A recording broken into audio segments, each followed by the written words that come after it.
What if we told you the world's largest exchange might be secretly buying billions of dollars worth of Bitcoin? Coinbase shocked the world on Monday when they announced they were going to be permanently buying Bitcoin every week. Of course, they've historically said that they thought about this, but it just wasn't working out for them. It wasn't a good idea back then. But now we have this announcement of a $2 billion capital raise happening literally days after they said they're going to continue to accumulate Bitcoin. So the real question is, what are they going to do with that money? Are they becoming a Sailor copycat? That seems to be all the rage right now.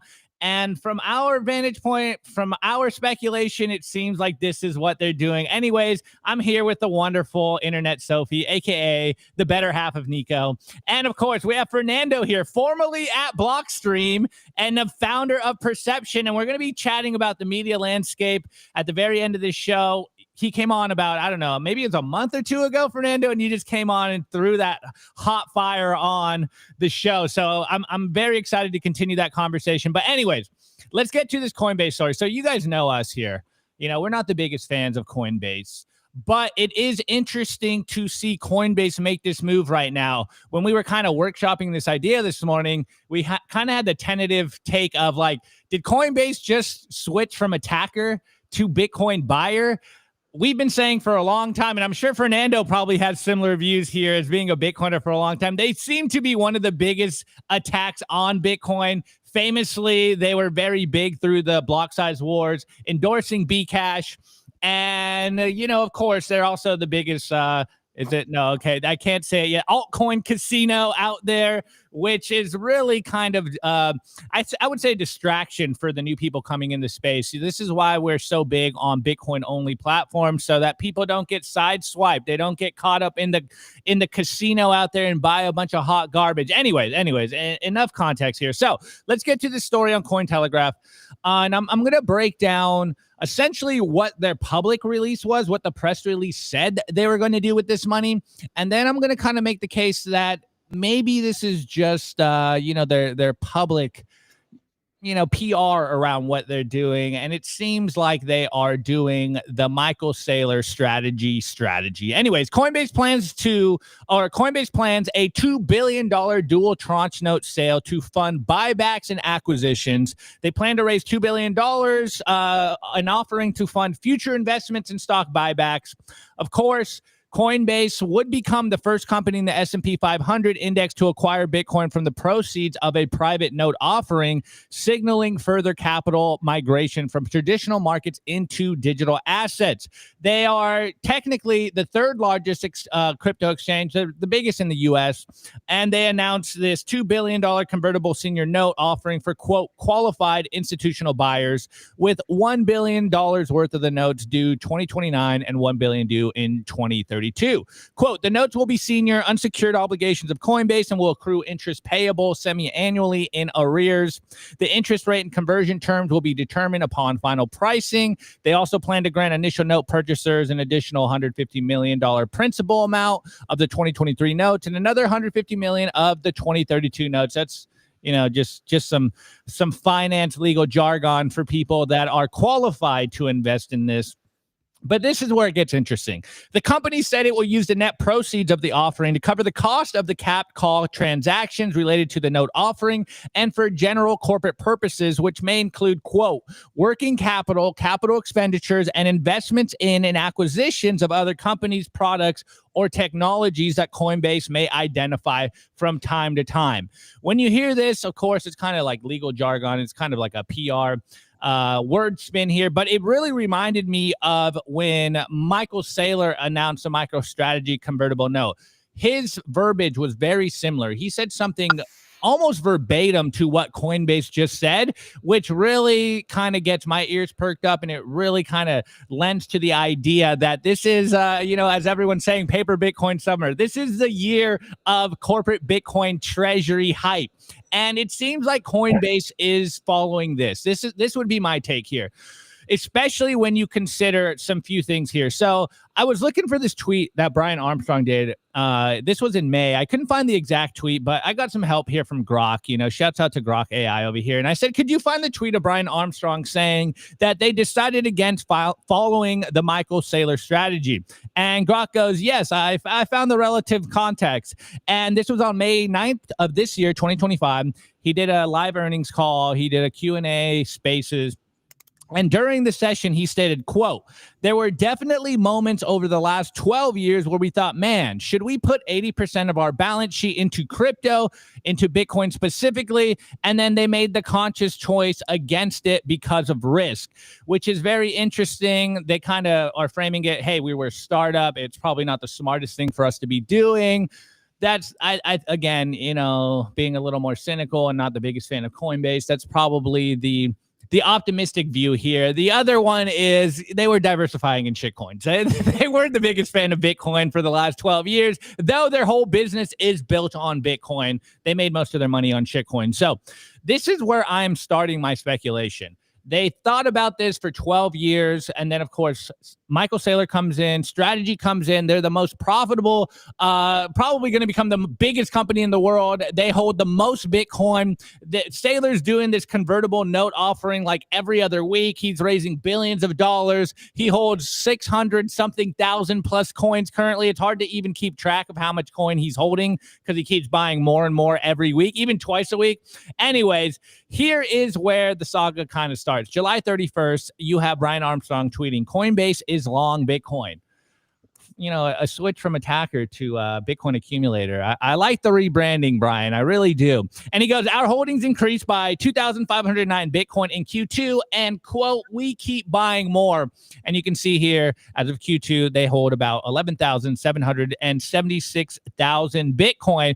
But it's interesting. Shouts out to Pierre Rochard. You know, he does maybe a subliminal here. Great work, Brian. Have you considered issuing perpetual preferreds to accelerate the Bitcoin accumulation? And again, this was on July 31st. And then just kind of going into their public treasury companies, this currently is Coinbase at number 10 with 11,776. Now, of course, they said, hey, we're going to use some of this for our corporate funding. But if they are following Michael Saylor and they are taking this Bitcoin treasury strategy, corporate Bitcoin summer strategy seriously, with that $2 billion, they could very realistically jump into the top 5. You know, I think I did the math earlier this morning, just off the, you know, napkin math, 2 billion at $115,000 Bitcoin. That's around 17,000 plus coins. So that would very clearly jump them into the 5th spot. Now, they've kind of, I would say, arguably flew a little too close to the sun here. They should have been doing this for a long time. They kind of dropped the ball, in my opinion, compared to what Michael Saylor has been doing with strategy. They probably should have been the number 1 position. They should have been the Michael Saylor of this space, where they should have acquired all of the Bitcoin. Now, I do believe it might be a little too late, but I think what we're seeing is like the leaderboards. The people are competing to get on the leaderboards here. So again, publicly, they're saying this is for corporate funding. Maybe we can take some of this money to acquire companies and invest in new technologies. Who knows what these new technologies, maybe they're going to do a shitcoin corporate strategy. We've seen that's kind of in the rage recently, but if they're smart, and from what Brian Armstrong's been saying, it seems like they're going to take a lot of this money and acquire more Bitcoin. And if they do that, they can very quickly jump up the Bitcoin treasury leaderboard here. And I think that would be a very interesting play. If they do this, then it's going to be, you know, very competitive on those charts. I think it could be argued. Actually, Fernando, I think the last time you were on this show, we were talking about Coinbase rebranding themselves, you know, orange washing themselves. And it's just fitting that you're on the show again. It looks like they might be doing this orange washing attempt one more time. It looks like they're going, hey, we fully believe in Bitcoin. I've seen Brian Armstrong tweet about, oh, mate, this Saylor idea of sound money is very important. More people should take a look at this. And you're like, dude, you've been in this space probably longer than anyone. How is this just now on your radar? What is going on here? As one of the biggest advocates, as one of the biggest exchanges, you think he would have caught on this a lot earlier. But hey, better late than never. It seems, from my perspective here, that he is going to do a Michael Saylor strategy here. He's going to take that $2 billion of convertible offerings and probably smash by a bunch of Bitcoin, whether it's $2 billion or $1 billion. It looks like what we've been saying for a long time on the show. The price, the supply of Bitcoin out there circulating, something's got to give. With all of these new announcements, all of this $1 billion of capital that is trying to enter its way into Bitcoin, especially now Coinbase is part of the S&P 500, things should be getting crazy. And I know the price is kind of, going down. I was saying it earlier this morning, kind of trolling. This price action right now is making me feel a little uneasy, to be completely honest with you. I am getting my PTSD 2021 double top vibes start, my spidey senses to pop up here. But, kudos to Coinbase if they do take even half of that money or all of that money or a portion of that money to acquire more Bitcoin. That's good for every single one of us. So that would strengthen the Bitcoin, I would say, network. I think that would also strengthen their view in Bitcoin, because now they really are aligned and not just kind of profiting off the top of it. So I found that very interesting this morning.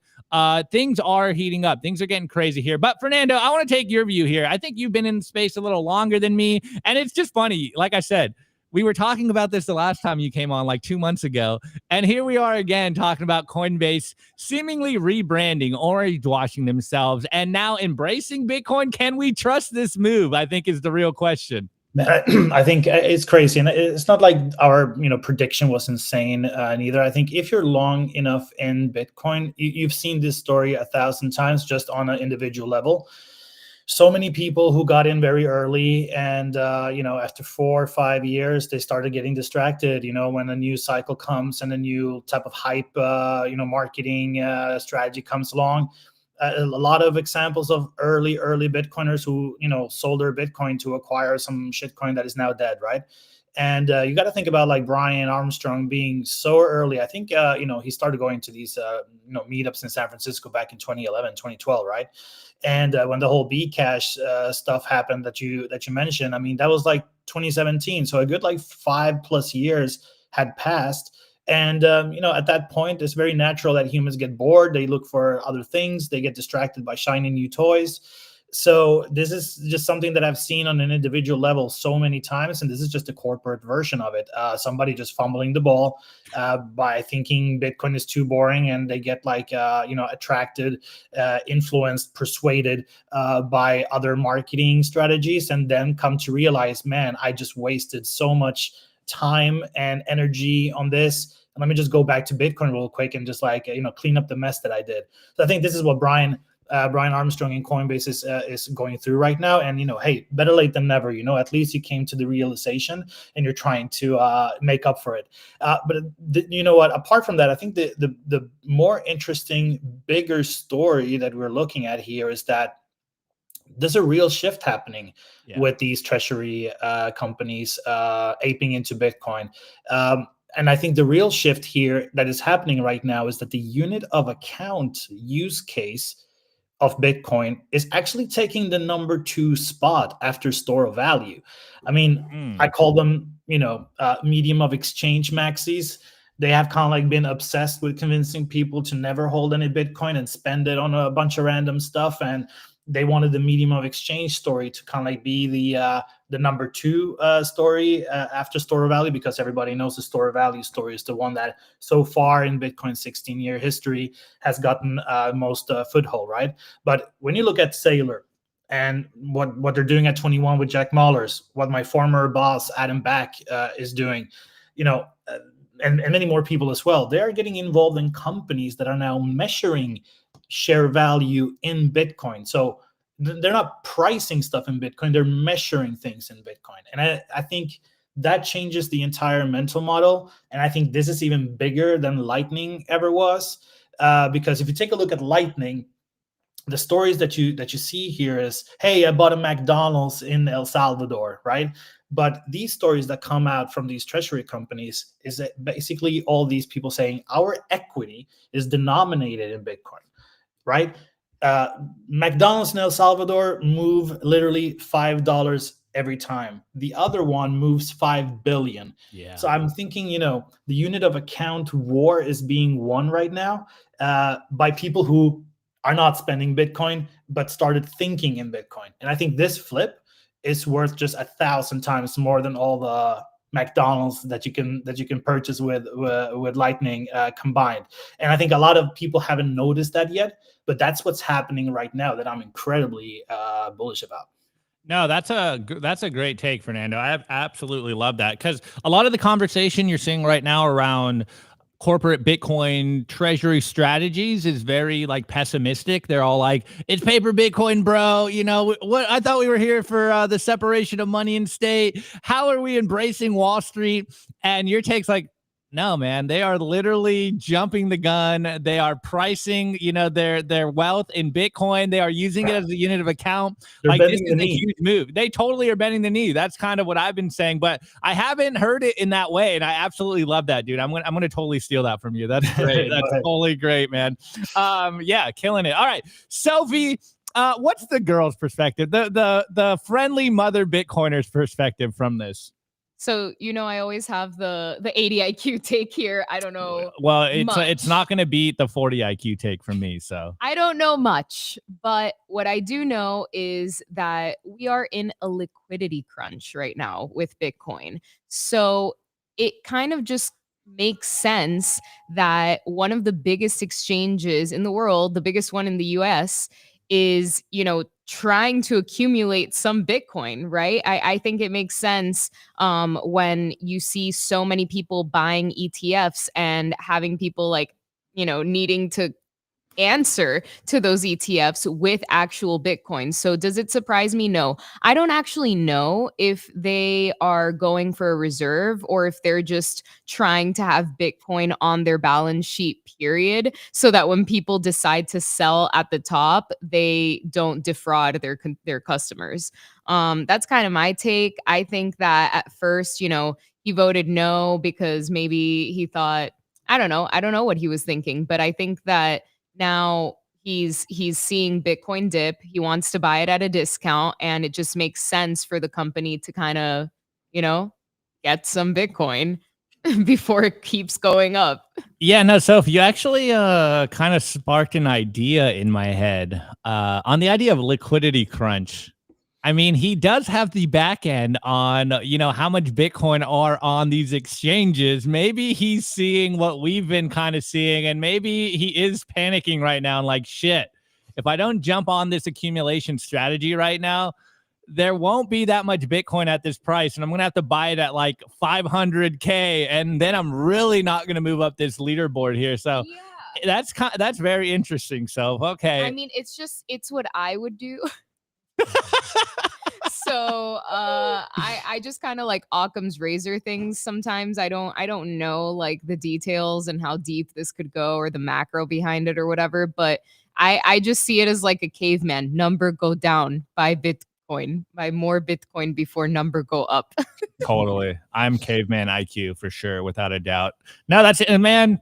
See, this is why you need multiple voices on the show, because it gets everyone thinking. And Fernando with the unit of account, selfies with like Brian Armstrong can see the back end and there's not that much Bitcoin around and he wants to buy it and accumulate it himself. I would totally do that too, Selfie. It's the Matthew McConaughey meme of him like smoking a cigarette, like stressed out. That's Brian Armstrong right now. Well, it was first the Ben Affleck cigarette, and now it's the Matthew McConaughey cigarette. Those are two different energies. First of all, one of them is like panic, and the other one is being annoyed. Yeah, it's exactly the same thing.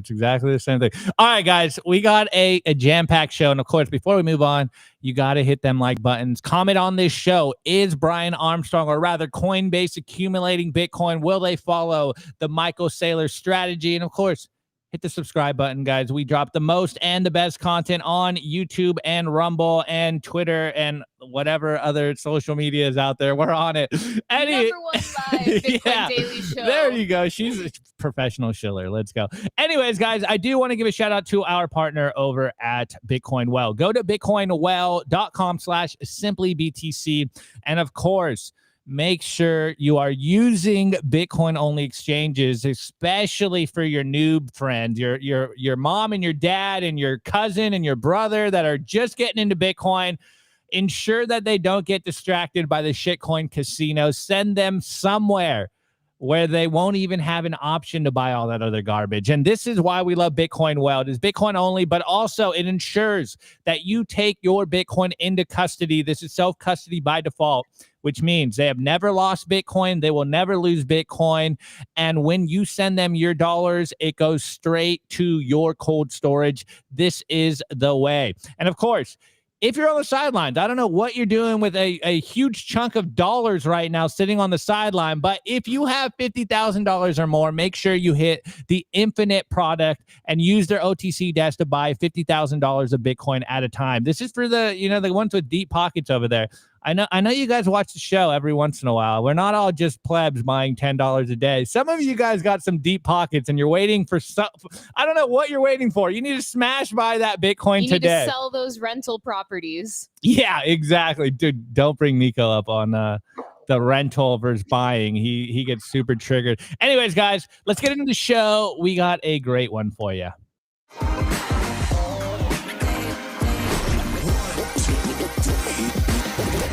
I want to tell you guys about our sponsor, Stamp Seed. Is your Bitcoin in cold storage really secure? Are your seed words really secure? Stamp Seed's do-it-yourself kit has everything you'll need to hammer your seed words into commercial-grade titanium plates instead of writing them down on paper. Don't do that. Paper sucks. You want to literally stamp your seed into this plate of titanium. Your words are actually stamped into the metal plate with this hammer. So once your words are in, they aren't going anywhere. No risk of the plate breaking apart and your pieces falling everywhere. Titanium stamp seeds will survive nearly triple the heat produced by a house fire. They are also crush-proof, waterproof, non-corrosive, and most importantly, because this is generational wealth, time-proof. All things that paper is not, allowing you to hodl your Bitcoin for the long haul. I mean, here is the plate that they crushed. They put in water. They put a blowtorch to it. And as you can see, the words have survived. Stamp your seed on Stamp Seed.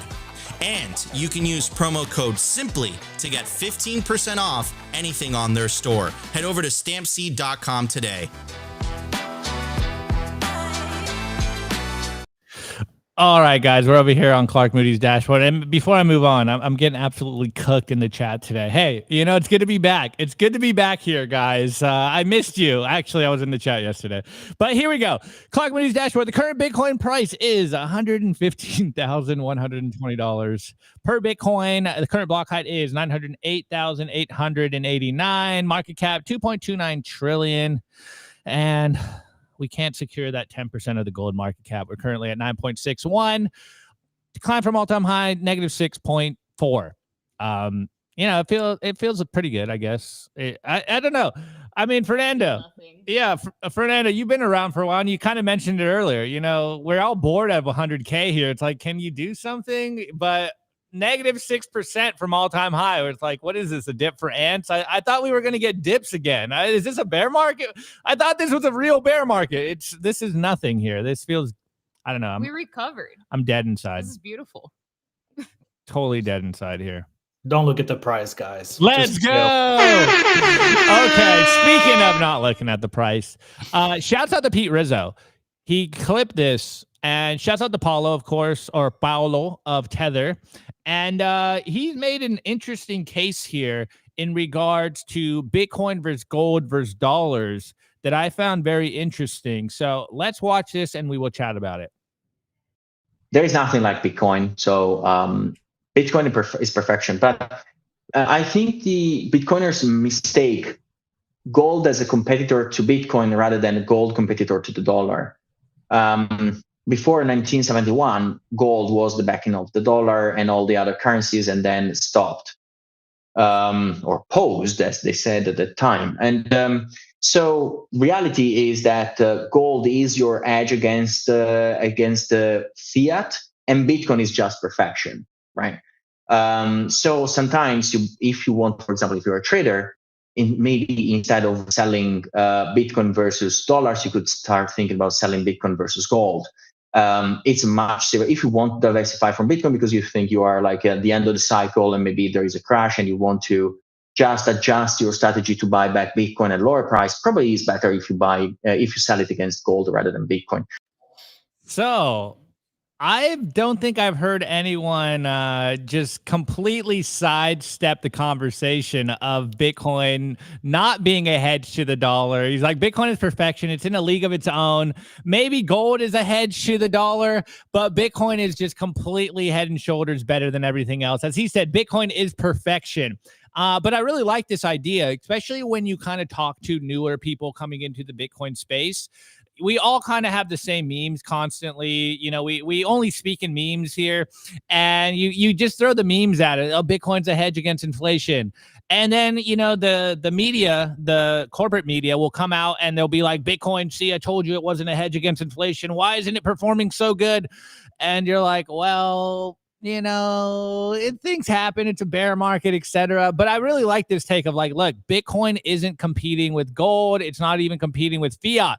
It's gold and fiat that are competing against themselves. And it's only a matter of time until people realize, hey, Bitcoin is the best money. It is perfection. And that's when things really take off. So I'm going to pass it to Fernando. Have you heard this take before? And what is your thoughts on what Paulo was saying?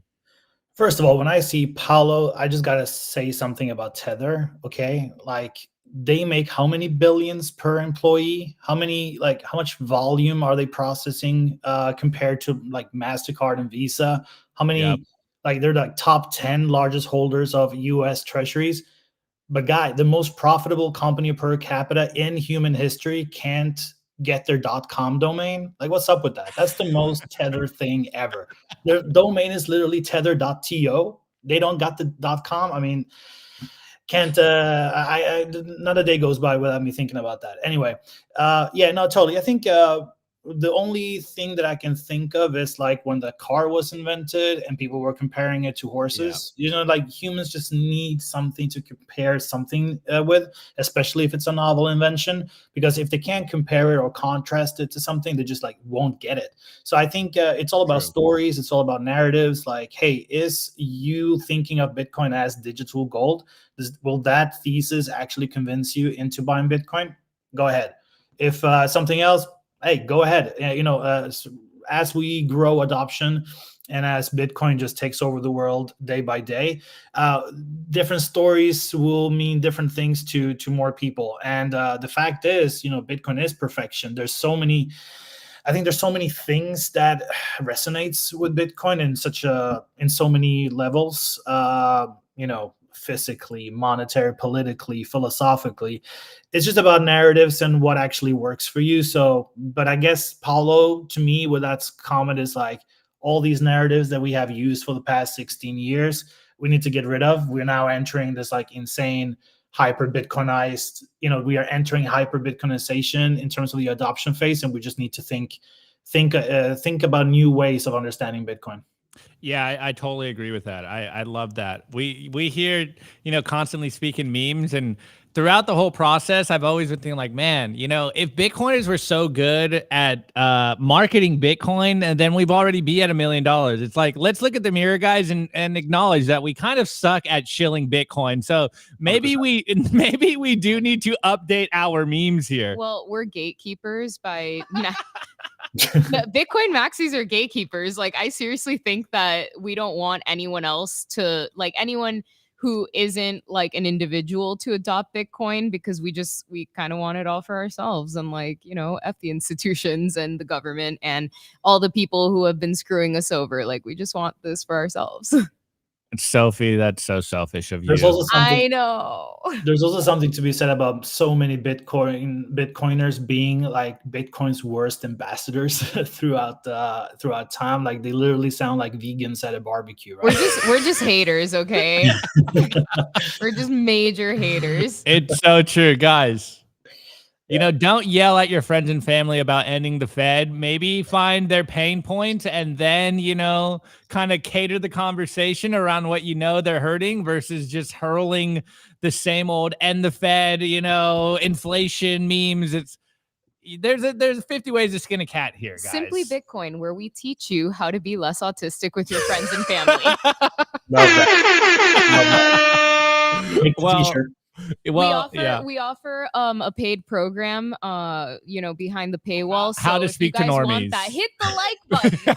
How to speak to normies. That's our secret product coming out. $197. Yeah, exactly. So Sophie and I are literally in our Slack group with Nico, Oh my and it's Autist translator. We're Nico's Autist translator, so we know what we're doing here. We're very good at it. All right, guys, I do want to pivot. I'm gonna kind of make these segments a little shorter because I do want to go to the culture with Fernando and really talk about, you know, why he left Blockstream, and then of course what he sees as the media landscape, because I think there's a lot of overlap to what we're doing and what Fernando's been seeing. But we do have an interesting speech come out of the SEC and Hester Pierce about privacy at the same time that we're seeing the Roman Storm case. They're still deliberating over the jury, and then of course the whole Samurai wallet stuff. So privacy is really in the news right now, and I think there's a, you know, an interesting dichotomy playing out right now. So let's get into that. I'm going to try to make it short so we can have a longer conversation on the tail end of this show, but there is a lot to cover. So here we go. I want to give a shout out to our partner, Ledin, the leader in Bitcoin-backed loans. Unlock the liquidity in your Bitcoin without having to sell your Bitcoin. They've issued $9 billion in loans to over 10,000 customers since 2018. I absolutely love these guys. Not only do I have an account with them, but I also have a loan. And what I love about them is that there are no monthly payments, and you could pay back the loan at any time. As soon as you send your Bitcoin as collateral, you'll have cash in your account within 24 hours. Over 1,000 five-star customer reviews, and they've never lost a single dollar or sat of customer money. Go to learn.ledin.io/simply today, and you'll get 0.25% off your first loan. I want to give a shout out to our partner, sat123.com. Sovereignty isn't just about your money. It's about your communications too. When the grid goes down, most people go dark. Cell towers fail in hurricanes, cyber attacks, and blackouts. But satellite phones, they don't rely on local infrastructure. Iridium has 77 satellites in orbit, giving you a direct line anywhere in the US, even offshore. If you hold your own Bitcoin keys, you should hold your own comms too. Sat123.com also has everything you need to start building your Bitcoin citadel. Starlink, battery backups, Faraday bags to protect your hardware wallets, and much, much more. It's a one-stop shop for anyone serious about resilience and off-grid independence. Stay connected, stay independent, stay sovereign. Go to sat123.com/simply today and use promo code SIMPLY to get 15% off anything on the store.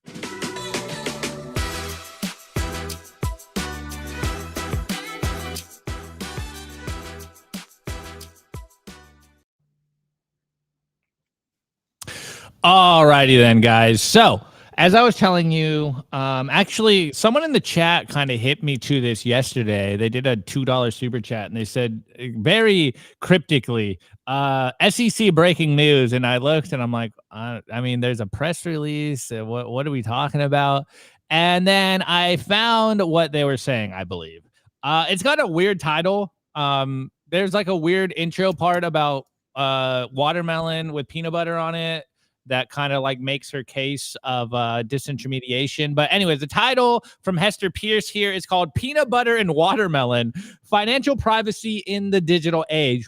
And of course, you guys can find this on sec.gov in the newsroom speeches and statements. It just came out yesterday, or actually, sorry, 2 days ago. And I was going to fully break this down, but in the kind of the idea of making this a little shorter, I will kind of summarize the different parts that I highlighted. So she starts talking about how technologies shake things up. They disintermediate the third parties, the intermediaries. And she was really using the idea of how there used to be telephone operators, and a lot of them were local. And then that got disintermediated, and it really scares an industry. It starts to shake things up. And as the disintermediation happens, law enforcement gets kind of shaken up. They get scared. They rely very heavily on third-party doctrines, and they maybe overstep a little bit in the sense that they just don't want to change what they've been doing for so long. It's worked. Why should we change? But when new technology comes along, you need to change and adapt. And essentially what this speech was covering is this idea that what we're seeing right now with third-party information and the idea of digital privacy, the statutes that are going on, the mental models that these law enforcement institutions are using are really outdated, and they need to update themselves. And she really hit on a few different things in terms of privacy and transactional privacy, which is why we're really bringing this up right now. So, quote, since the banking transactions of an individual give a fairly accurate account of his religion, ideology, opinions, and interest, a regulation impounding them and making them automatically available to all federal investigative agencies is a sledgehammer approach to a problem that only a delicate scalpel can manage. The sledgehammer has become the tool of choice for monitoring for financial crimes. Banks' ability to encrypt data gave rise to the growth of online financial services by ensuring that financial institutions could protect customer data. But as customers use online financial services, they transmit and thereby necessarily disclose more information to their financial institutions, which under the third-party doctrine is construed as acceptance by the customer that they have no expectation of privacy in the data, and the data is thus outside the scope of Fourth Amendment protection. The paradox then is that banks can use encryption to protect private customer data from theft or public disclosure, but the customer nonetheless has no expectation of privacy in the encrypted data under the third-party doctrine. And this questions, everything going on here. And a lot of the precedent that we're seeing happen today is based on this assumption.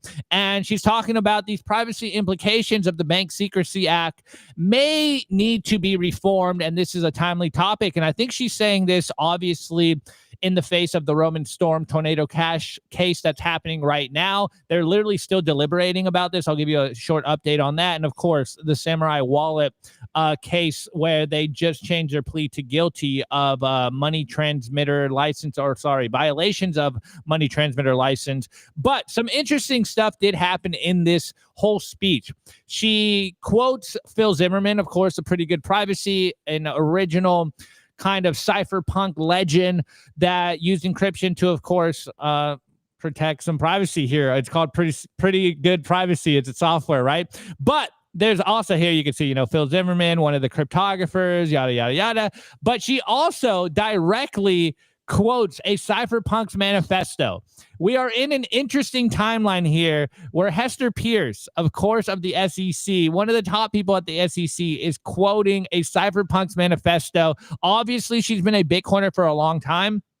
I forget what they call her. They call her like the godmother of Bitcoin or something, the mother of crypto. I forget what her nickname is. But here's the quote that I think really made some headlines on Twitter was this: restoring Americans' privacy in their financial transactions will be an uphill battle. Eric Hughes, who studied mathematics here at Berkeley and wrote a cypherpunk's manifesto, observed, quote, we cannot expect governments, corporations, or other large faceless organizations to grant us privacy out of their beneficence. And sometimes we, the people, are pretty stingy too when it comes to privacy. Whenever I publicly raise concerns about the expansion of financial surveillance, someone says something along the lines of, quote, I have nothing to hide. It is wonderful that law enforcement is watching everyone's financial transactions so that it can get the bad guys. And they often suspiciously follow that statement with, why are you, a regulator, advocating less surveillance?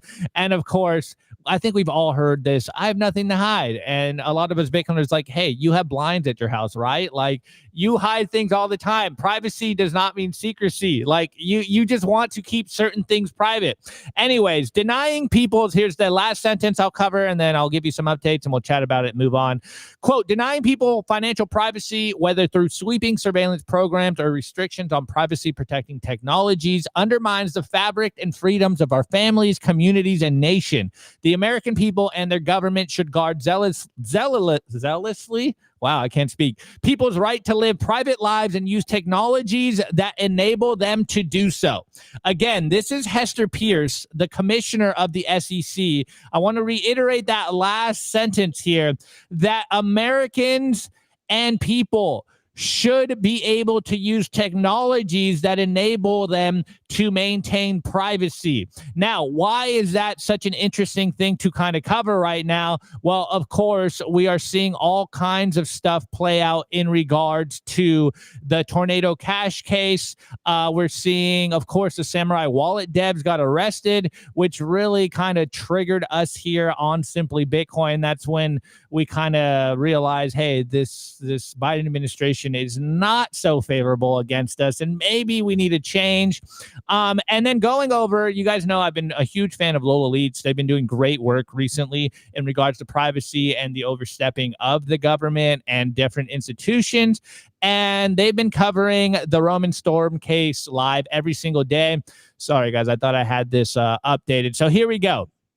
3 hours ago, the jury in the trial against Roman Storm says it is deadlocked on some charges. Court asked jury to reconsider. If the deadlock remains, the court will accept a partial verdict and government may retry remaining charges. An hour later, 2 hours ago, the jury is still deadlocked. Partial verdict incoming. So let me refresh this. Maybe we got an update on this, live update on this. We have a verdict. Whoa. Let's watch. David, we have a verdict in USA v. Storm. It is a mixed verdict. It's really complicated and there's a lot to talk about, but generally it is good news. On counts 1 and 3 against Roman, the conspiracy to commit money laundering and to violate sanctions, the jury was unable to reach a unanimous verdict. On those charges, we essentially have a mistrial. On the second charge, conspiracy to operate an unlicensed money transmission business, we do have a guilty verdict. However, that charge has been forked and changed a bit. Also, the maximum sentence there is 5 years. Additionally, there was a move by the prosecution to remand Roman to state custody. That was overturned, or that was denied. So Roman will be free on bail while the appeals process goes on and until sentencing. Judge Fila emphasized that there was a great deal of fighting left to do before we get to sentencing. We will obviously continue to cover that. But split decision, no unanimous verdict on charges 1 and 3, guilty verdict on charge 2, the MTB charge. We will be filling in on that as we move forward. Thanks everybody for paying attention. This is important. Awesome. Okay, well, shouts out to the Rage again, guys. They've been doing great work. Go follow the Rage Tech, Lola Leeds and the team. They're doing incredible work, in my opinion. Again, I'm blanking on what's his name. David Morris. Zach. David Morris. Yeah, thank you. Zach Morris, is that like a movie star or something? Anyways, I think that's a band. yeah, I think that's a band. All right. Anyways, what's interesting about this, and of course, I was going to kind of bring up the Samurai Wallet stuff because I wasn't sure if this was going to kind of get the final verdict live. But since we got the final verdict, it is really making me wonder about the Samurai Wallet plea deal, or rather the turn from non-guilty to guilty, because it sounds like from everyone's take around this is it seems like they got a deal. It's probably going to be of lesser charges, but it's interesting that they both seem to be guilty on the same idea of a money transmitter business. And I find it very interesting considering what Hester Pierce has been saying. Of course, she's not part of the New York courts here, but we are starting to see some very interesting, like there is a new privacy fight happening in real time. This is very important stuff that's happening. Obviously, most people probably don't care. Maybe it's because they're like, we have nothing to hide. Why does this matter? But hey, we got a final verdict here. It seems generally good news. optimistic moving forward for the Roman Storm case, which was, I believe, precedent for attacking Bitcoin and Bitcoin developers like the Samurai Wallet guys. So now it's going to be very interesting to see what happens with the Samurai Wallet guys. They seem to be essentially pleading the same things, and we'll see what precedent gets moved forward, but it looks generally good, though from the Rage's coverage in the Samurai Wallet case, it was kind of a win for the DOJ, but I think for the guys, the developers themselves, it's probably a lot better than, spending 25 plus years for just creating a software. So this is most likely why they took the plea deal. It could have been saving face from the New York courts themselves. It could have been, saving their ass from the Samurai Wallet guys. It's like, hey, they're going to cook the books against us, but we'll take a lesser charge here. And it seems like they did the same thing with Roman Storm. So shouts out to the jury. I'm glad we could get this live coverage on the show for you guys. I'm glad I refreshed that. But anyways, Fernando, you did say, whoa, when we were covering this. What's your take on all this? I'm sure you've been covering the privacy wars that are currently happening. Yeah, I mean, it was just good to see that at least the jury deliberated and they managed to come up with some verdict. I was surprised that it took so long, but at least it's a testament that they're taking it seriously and they're really thinking about this.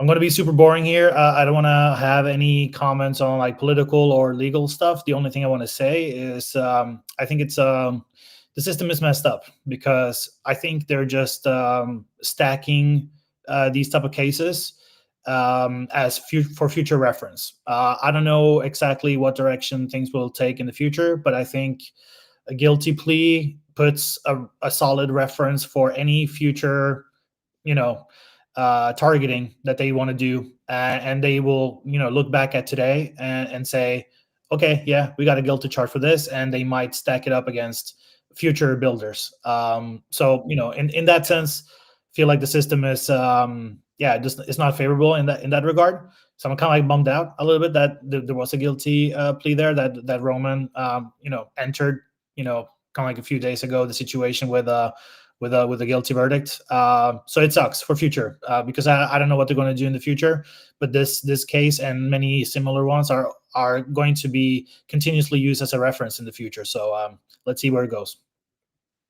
Yeah, 100%. I couldn't agree more, though. It is interesting that Hester Pierce herself was saying this is a very timely conversation. And so it really goes to show there is a privacy war going on. And that's not even considering what's going on in the UK in just the broader terms of the internet. Like there is a concerted effort right now of trying to like KYC the internet itself, privacy tools around Bitcoin. Mass surveillance around the world. As our boy JJ on Rumble, who is a cash maxi, he's not a fiat maxi, he's just a cash maxi. He's like, we are going cashless.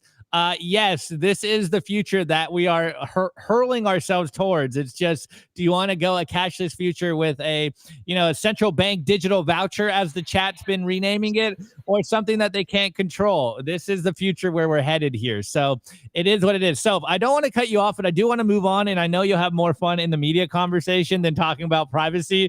So we're going to move on, do the culture, and talk about Fernando's new project. And I think you guys are going to love this because this is what we do every single day. And this is what you guys love, Bitcoin media and the landscape where we're headed. So this is going to be an interesting combo. I want to give a shout out to our partner, HIVE Digital Technology. Why HIVE in 2025? Unstoppable growth. As the first ever public miner, HIVE's position to quadruple their global footprint, making them one of the world's fastest growing miners in 2025. And with elite operations that consistently top the industry in Bitcoin mined per exahash, HIVE's now headquartered in the USA. They're lean and mean, they're green and clean, and they're rewriting the playbook on sustainable Bitcoin mining. You can catch the latest buzz at HIVE Digital Tech or at HIVEDigitalTech.com.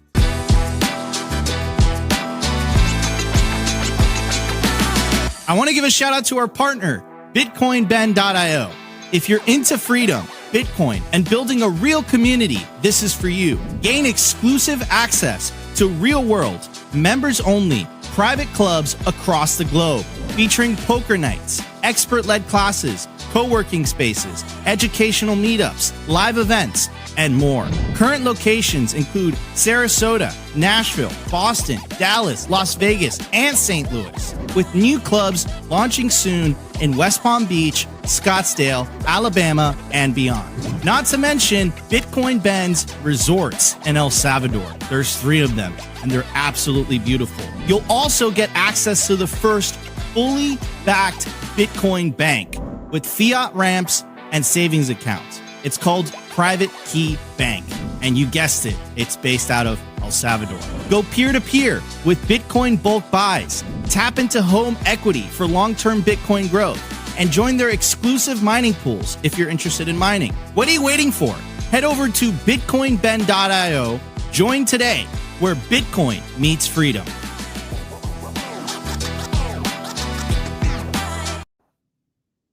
All right, guys, this is where I think we're going to have a fun combo. You know, the beginning of the show is a little speculative. Then we kind of got a little dark there for a little bit. But this is, I think, where we all come into play, is every single one of us. So, Fernando, you and Nico, we're reaching out. Nico's supposed to be here, but, you know, he got jam-packed with stuff. Last minute, we got you on the show because of this huge announcement, man. You had you on 2 months ago. I think it was 2 months ago. Maybe it's a month. Who knows? But time flies so fast. And before we even started the show today, I was like, dude, Fernando, things change so quickly in about a month, man. You've been doing some big things. So, Fernando, let's just start with that combo. You know, why did you leave Blockstream? And of course, you know, what is the next move? And then we'll kind of chat about the media landscape at large, because this is one of my favorite combos to have in general. Hell yes. Well, yeah, again, thanks for giving me the time and the platform to talk about it. Well, you know, I've been 4+ years at Blockstream, and, you know, everybody in the Bitcoin space know about Blockstream. And, you know, one thing that is very common for everyone who works at Blockstream, no matter if they're like engineers or cryptographers, but all the way to, you know, the marketing department that I was leading as the VP of Marketing and Communications. We all are at the bleeding edge of Bitcoin infrastructure at Blockstream. So, you know, part of the job, you know, no matter what you do, is to kind of like try to look at things and try to spot any vulnerabilities, any weak points. You know, you essentially you're just poking holes at everything, you know, just to make sure that whatever you build is solid, right? So as a marketer, just doing marketing and comms stuff, I was kind of like poking holes at the way we are dealing with the media, the way we're dealing with the press, how just essentially how everyone is consuming information and content. Because, you know, on one side, I consume a lot of content in order to put it through a Blockstream filter, and then there's an audience on the other side consuming that content that we create. So I'm obsessed about how that dynamic works. And what I was actually seeing, I kind of like saw the same movie play out everywhere. You know, founders that are in the Bitcoin space was kind of like making bets based on, I don't know, 10% of the narrative. You know, like if you really take a look at most builders in the space, you take a really good look at the Bitcoin ecosystem. Everyone is like repackaging the same, you know, few ideas. Everybody's like either working on creating a better wallet. You know, at this point, nobody really cares. There's so many wallet options, like there's a plethora of options. Or they want to get like an exchange, created, decentralized exchange or centralized exchange or whatever, but that's a race to the bottom. Then if not, they do podcasts and just want to do education. And it's just like, you know, you guys are leading the trail, but there's just so many sources now where you can actually get your education from. Or it's better custody, but that's already solved. That's a problem that's already solved. And then the last iteration is like they work on Lightning or some L2 stuff and kind of like fixing what's not really broken. Just to really see some innovation in this space would be admitting that, hey, there's a lot of things that Bitcoin already have won in, and we need to build for what comes after, right? So this goes also, you know, this is common to like Bitcoiners being so deep in their bubble, they miss, you know, the tsunami building in traditional finance as well. And that also goes for traditional finance bros that are so stuck in their frameworks that they can't really see, what's happening on our side. So everyone is like pretending that they can see the whole picture and making decisions based on that, based from like one little window like that. So the reality is, I honestly think we're living through the biggest information fracture in history. And it's not about like, oh, people have different opinions. I really think people are living completely different realities. Like you can really show the same thing to 5 different people, you will have 5 different opinions on it. Bloomberg is showing one movie. The communities on Hacker News is playing another. Policymakers are watching a third movie. And like somehow we are supposed to make sense of it all. And we want to jump between browser tabs and hoping we catch the right information at the right time. And I think that's totally insane. So I'm building a solution to fix that, so that people really see a 360 view on what's happening in Bitcoin and like the emerging finance sector. And I think it's going to help a bunch of people, founders, business development, content creators, by just going into this platform and getting all the information distilled on what's happening with Bitcoin every single day. So that's essentially what I'm building. It's called Perception. People can go check it out at Perception.to.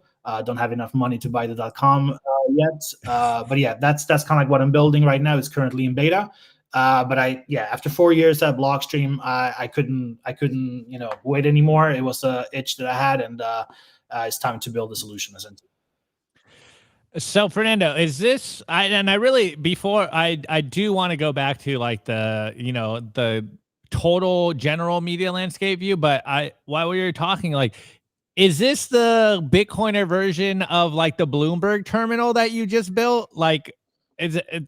I mean, just for like a comparison here, because I can't log in live on the show here, but that's kind of the idea that I'm getting here. This is like the Bloomberg terminal. Yeah, for it's Bitcoiners. Bloomberg terminal / Perplexity. I don't know if you guys have used. Love Perplexity. It's a Perplexity / Bloomberg terminal for the entire industry. Yeah. Love it, dude. Love it. Okay. Well, so if people sign up, or you said it's still in beta. Yeah. Still in beta. So can people sign up, or is it? Yes, they can. Yeah. Just go to Perception.to. Go check it out there. You'll see. You'll have the free version, of course. You won't be able to see the whole thing, but it's already. I have like hundreds of users already in, giving me feedback every single day. I'm constantly building to make it better. And I think the industry really needs it, and it was the right time to just focus on this 100%. Tight. Okay, here let's actually let me put this in the background, and maybe they can see some stuff while we chat about it. That's a demo, so that's kind of like how the whole thing looks like right now. So in that video, you'll see the entire app as well. So okay, tight. So what is there's a free, you said free version and then a paid version. How much can people expect to pay for this? And then I guess why the demo goes, they'll kind of get an idea of what you're offering. Yeah, it depends on who you are, but for like content creators or people who just want to just know what's up, the lowest tier is $45 a month, and then the Enterprise Pro tier that is a little bit more heavy. You can go back a lot. You can literally see data from 2011, and you can do a bunch of correlations. That's $99 a month right now while it is in beta. Love it. Yeah. Okay. So is this also, so it's not just like a Bloomberg terminal. Is this pulling like coin glass numbers as well? Like what other information is this just basically pulling RSS feeds of mainstream media covering it? Like how's the what's the content of this? So this is 200 plus sources. You'll see social media, you'll see crypto media, you see legacy media, you'll see international, like global media in different languages, and communities like Hacker News, Reddit, and then a bunch of podcasts, Spotify, YouTube. Essentially, the entire media landscape is there. And it's not really like CoinGlass or any of these like on-chain metric platform. This is more about mapping how narratives are forming, how narratives are fragmenting, and how they are spread Interesting. across the entire like shattered media landscape. It's about like seeing the second order effects before they become first order problems, if you know what I mean. There's one really cool feature in the app that gives you the blind spot. So you can totally see when something is brewing and being discussed, let's say on X, and then you'll see the blind spots. Like you can see how much time it goes from once a trend is detected to if, and this is if, it gets picked up by either crypto media or legacy media or international media, or even the inverse, when something is being highly covered on legacy media, but it's being ignored by Bitcoiners on X. You'll also see that as well with like a nice visual as well. So, it's, for people who are strategic about this, who are building businesses or working at a company, this is gold, because, seeing opportunities from all the tweets, all the articles that are being posted every single day is literally, it will drive you mad, and you will give it to the brink of insanity. So you'll see. Can confirm. So you'll see in the app, actually, when you see all the trends and all the sources and who's talking about what, you'll actually see how many hours this would have taken you to actually get to. Because I think you can probably log into the timeline every single day and see what's happening and feel like you know what's happening. But how do you know this is just a very small fraction of the entire world, right? Like I'm trying to bring in all pockets of the internet, so you see a 360 view and not necessarily come in an echo chamber. And this is something that I've been talking about in a few podcasts lately that we also discussed, a month ago together. This whole narrative warfare that I believe we are now entering a kind of like a very intense phase to, where like audience capture is really a bitch, and the incentives are so misaligned that everybody is going to continue talking about whatever topic they've been building their audience with in the same way. They're going to double, triple down on the thing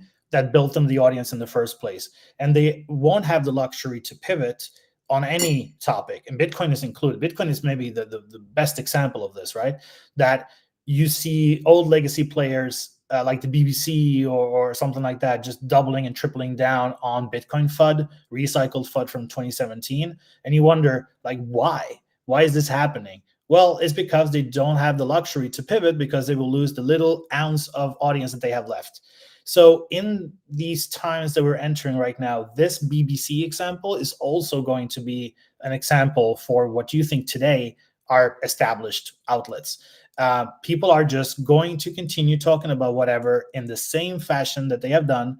And I think with all that bias and all those incentives put into place, the audience is actually the loser, because you eventually just become pigeonholed in this echo chamber that gets harder and harder to jump out of. So I think that's why I built a Perception as well, not only for like business purposes, but also for the industry, for everybody to just have at least one place where they can go and they can get a full 360 view of everything, kind of like Perplexity.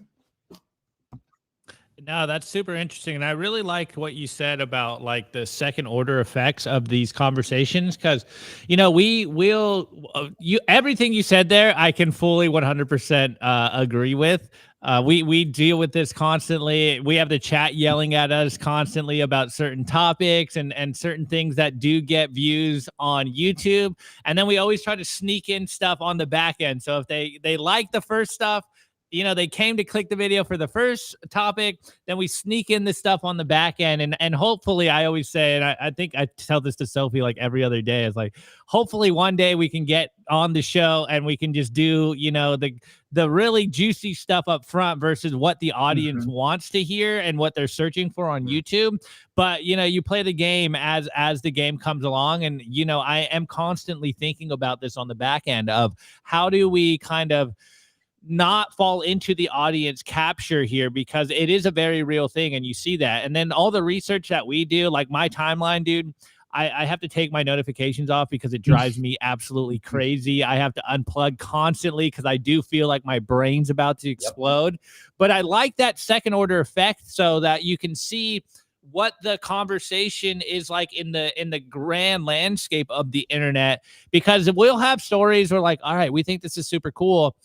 and then you put them on the show and Yeah. it flops, and you're like, okay, maybe, you know, maybe it's just big in our small little echo chamber, and we could have done a better show if we knew that in the context of everything, this is a bigger idea. So I really love that. And then also, you know, connecting the dots between all the different tweets and the news stories.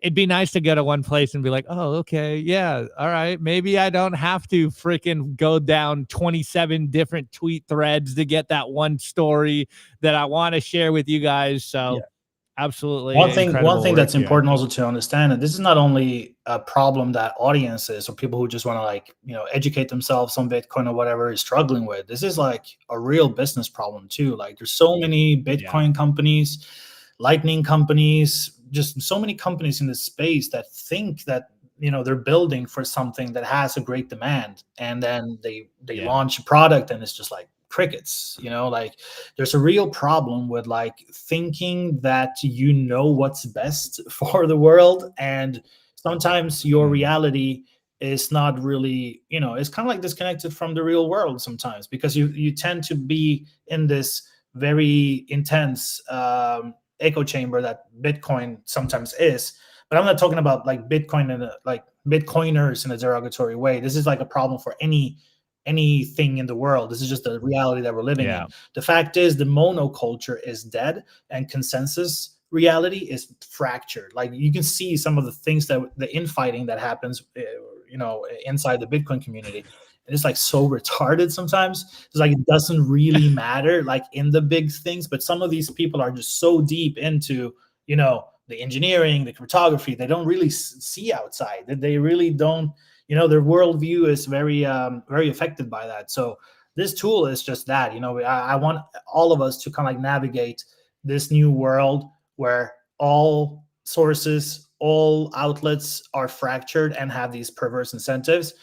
And we need to get back to, you know, be able to see a 360 view so we can, you know, educate ourselves and not necessarily be too ideological about this neither, because I do feel, if I want to be like super critical about Bitcoin, you know, a lot of people that are trying to orange pill people have been kind of like having the inverse effect, because we don't really know the problems of the people that we're trying to orange pill, because our view is so locked in on a very specific thing. So, you know, I'm thinking, you know, this platform is good for many things. Yeah, no, it while you were talking, I kind of had the like wow moment. At first, I was just thinking of it from like a personal view here as like a media talking head, but it's literally a tool for all Bitcoiners building, whether it's media or, you know, you're building some kind of wallet. And it, you know, honestly, I feel really good about this now. I'm gonna at the very least have my own free account, and then I'm gonna force Nico to get us the paid account here. Because the chat will yell at us constantly about like, yo, talk about this story. And we're like, well, I think this is a bigger story. And now we'll have some data to back it up. You know, now we can be like, hey, look, bro, you know, actually a personal conversation here. We get yelled at constantly, especially on Rumble. We used to have the meme review here. You know, and yeah, I'm bringing up the meme review, guys. It would be at the very end of the show. I would review memes. It was fun. It was, you know, it was a good segment. It was really our origin. And then we looked at our data on all of our shows, and people would tune out on the meme review. And I point to it all the time. And I'm always like, guys, look, I know we have like 5 or 6 of you guys in here that are like diehard meme review guys. You yell at me every single day about it. But from our vantage point, the data was telling us no one cared about it. And when I point to that, everyone's like, dude, they're manipulating the data, bro. Like YouTube's manipulating the data. I'm like, bro, I don't think they're going to manipulate like 500 people tuning out during that 10-minute portion of the show. And now we could use that. Yeah, about memes. And then we could use this for everything moving forward. So I think this is very interesting. I'm definitely going to look into this. You got me excited about it. That's great to hear. Anyway, so do you want to chime in, or Fernando, you got a couple? We're going to give you the last couple of minutes before. So if you got a question, I think that this is a great tool. The best thing that you said about I love the meme review. I used to love it too, until, you know, people started tuning out. But I love what you said about how there is no monoculture anymore, because that's So true. You know, back in the day, there used to be like what, 5 channels, and everybody used to follow exactly, the TV schedule, what was on sitcoms, and there was like everybody knew the script and the lines and the jokes, and everybody was in on it, and we felt so united. Like the other day, I saw this video of these people seeing Return of the Jedi in 1983 for the first time, and like you see that group of people now, and you would think like, wow, those people nowadays, just based on how they look and how they dress and, the way they speak, would be so like you could automatically make the assumption of how different they are. But in that video, in that moment in time, they just seemed so united. And I feel like we desperately need that again as a culture, and not from, the big institutions or the overlords at like big media. I think that we need that from each other. And in a way, we do have that on X, because and it's by vote, and on Reddit and whatever, like we like the content that we like and we want to see. And us as decentralized media here on YouTube, we try to bring that to our audience. We try to bring what stories we think they're interested in based on how popular they are. But we don't always get it right. So it's great to have a tool like this to maybe lean on and kind of see what's not artificially being pushed out there. Yeah, no, it's a good point. And I think what you're talking about is like shared cultural moments that was like, we shared, like you said, sitcoms, and it was like water cooler talk was a thing back then because pretty much everybody was seeing the same thing. So we could actually hang out and talk about it, and there was a high degree chance that you have actually seen the same thing that I've seen. Like I had lunch the other day with a couple of people, and I was talking about an author that I had read that I knew have sold millions of books. Those people have no clue who that person was. I was like, this guy has actually sold millions of books, and you guys have no idea who that is. That talks like how fragmented everything is. And, I think how niche everything is. Totally. Also, like, and I think that used to be a thing in the Bitcoin community. Also, there were so many things that used to unite us, and now we're all so fragmented because ever since these big corporations came in, and ever since like basically the more Bitcoin gets adopted, the more we're going to get the outside normies and their opinions and their like fragmentations in. It kind of reminds me of like The Walking Dead, and like whenever they introduced like a new character, a new community, like it would just like mess up the storyline and like the bonding for everybody else in like the previous season. That's kind of like what's going on here in Bitcoin. So, it would be cool to return to that and to have like those moments of unification. And I think that, this is a really, really cool tool to maybe start that. Yeah, thank you. Well, it's a linear progression of like everybody speaking on Bitcoin Talk, and then splintering to Reddit, and then splintering to Bitcoin Twitter, and now we're like all over the place. People are jumping platforms and not, they're on Nostr, they're on X, or so it's, I think the splintering is just going to continue, and we will just be living in a more and more fragmented, media, landscape, and society will definitely be affected by that. But hey, if my tool can actually help people have a good idea of what's happening in our ecosystem, then my job is done. So yeah, and the worst part is like there's so many people who think that a lot of the internet is kind of guided by bots. I don't know if you've heard of like dead internet theory. So I said 50% of the internet is bots now. Yeah, and it's crazy. Probably, and it's bots bought by big media and people who still want to be driving a narrative. So I think that we have a duty as decentralized media to fight against that as much as possible by sticking to the truth more than anything. And, if your platform offers that, I think that's like a huge net benefit. None of the data that you see on the platform is based on like how many likes or how many comments something has had on X, for example, because that stuff is just absolutely fake. That's fugazi as hell. It's all about, and it's very curated. I know the industry so well, and that's kind of like one of the benefits of this tool that, the founder there's a founder market fit in a way. So I know who's who, and they are in the tool. I'm not like scraping the entire internet and taking all this garbage with me. It's more about who are the entire outlets, like more legacy media, more established media, but also the new media. Like Simply Bitcoin is definitely in Perception. You'll see that there, and individual X profiles that I know of that should be there are there. So this high curation is also incredibly valuable, and it's one of the most important value propositions that Perception has, because you don't, other similar tools are literally scraping the entire internet, and dude, it is already dead internet. We are here. AI slop, bots, everything is automated. So I'm trying to exclude that, so you see only high signal when you log into Perception. Love it. That's incredible. I do, before we wrap up, I think the audience got a lot of value from this conversation, but I want to personally pick your brain here, Fernando. Where are we headed here from the media landscape? What is the media landscape future for Bitcoin and Bitcoiners? So, the old meme of like, you come for the NGU, but you stay for the revolution. And I feel like that meme implies that, oh, you're gonna stay around long enough and kind of like read books and listen to hours of podcasts and get like inspired and educated by a bunch of different people. I don't think we're going to see that anymore. I think that is the future. I think people are going to come for one thing that they saw their like 3-4 influencers that they resonate with, the way they talked about Bitcoin, and they develop their understanding based on that. They're going to come into Bitcoin, but they're going to stay there, because that's how the future of media is.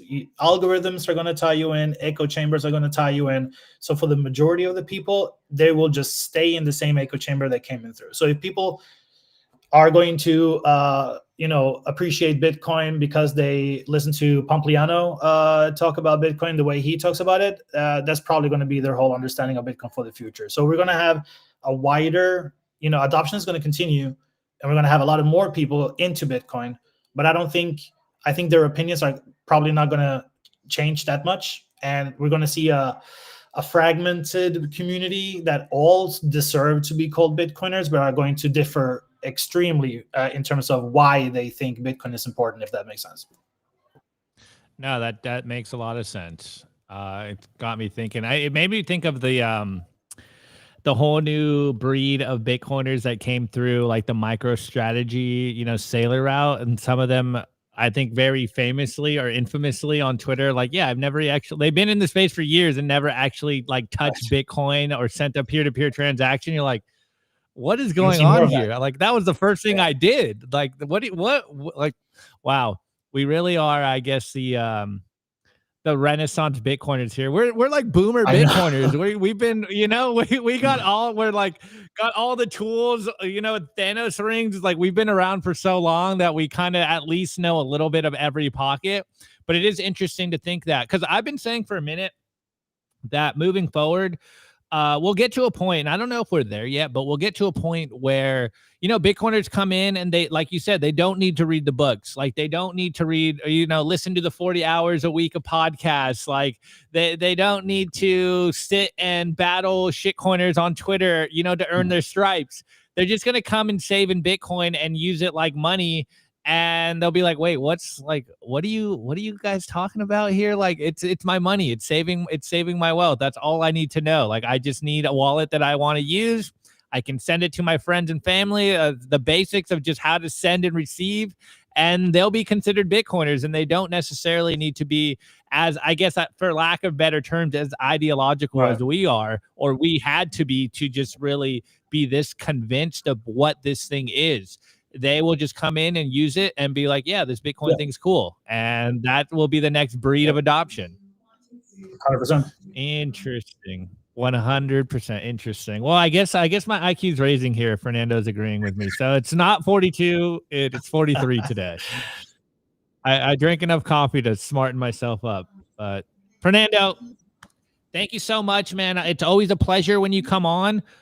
Personally, for us, because it confirms a lot of the things that we see, and that coming from another vantage point, and then also an awesome Bitcoiner like yourself, it's like, okay, we're not missing the mark. Yes, chat, I know we can improve on things. We're not perfect here, but maybe with Perception here, we can get better at what we do. So Fernando, thank you so much, man. I wish you Thank all you, the guys. best on this new endeavor, man.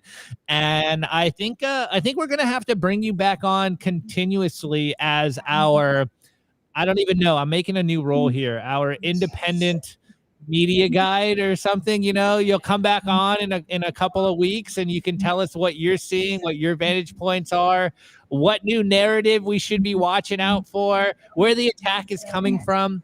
I think that'd be interesting. Yeah, cut that check. Nah, just kidding. Let's Always- go. Real Always Bitcoiner. love talking to Real you guys. So Bitcoiner. anytime you want to invite me, I'll drop all my plans and be here for you guys. That's a given. That's like literally what you did for sure, today. definitely. That was crazy. That was crazy. All right, Fernando, thank you so much. Of course, Sophie, thanks for filling in the co-host seat. Anytime, Actually, guys. I feel like Nico and I are getting fired here. Sophie's taking over our job, so dead. That's okay, guys. Go on vacation. I got this. Yeah, this is It's like giving a child the keys to a Lambo. yeah, that's not gonna work out. That's not gonna work out. Dead instead of dead internet theory, it's dead simply theory because Sophie's taking, I don't know, I'm butchering. Anyways, guys, come back tomorrow. Of course, we will be live Monday through Friday. We're supposedly usually 12:30, you know, but subscribe to the channel. We are dropping a ton of content for you guys. On that note, we'll see you tomorrow. Have a good rest of your day. Peace out. Today's episode was brought to you by BitcoinWell.com, a Bitcoin-only platform on a mission to enable financial independence.